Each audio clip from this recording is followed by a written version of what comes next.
যদি একটু শেয়ার করেন। শুটিং এর অভিজ্ঞতা বলতে আমরা লাভাতে শুট করেছিলাম, তো আমরা পাহাড়ে অ্যাকচুয়ালি বলা হয় যে বর্ষার সময় যেতে নেই, কারণ অনেক রকমের রিস্ক ফ্যাক্টর কাজ করে, যেমন ধস নামে, তারপরে যখন তখন জোকের একটা ভয় থাকে।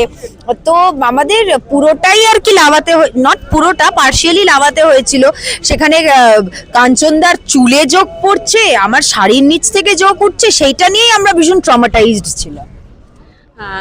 একেবারে 23শে জানুয়ারি সরস্বতী পুজো, আবার 23শে জানুয়ারি এই সময়তে একেবারে বছরের শুরুতেই ছবির লঞ্চ, বলবেন দর্শককে এটাই বলবো যে প্রচুর আশীর্বাদ এবং ভালোবাসার হাত আমার মাথার উপরে আছে বলেই বছরের শুরুতেই একের পর এক কাজ উপহার দিতে পারছি।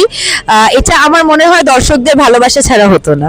কি চরিত্রটার নাম যদি? চরিত্রটার নাম মালিনী, এবং মালিনীর আর কি কি রঙ্গ রয়েছে সেটা আমার মনে হয় আপনারা 23শে জানুয়ারি নিকটবর্তী প্রেক্ষাগৃহে গিয়ে দেখতে পারবেন। Thank you.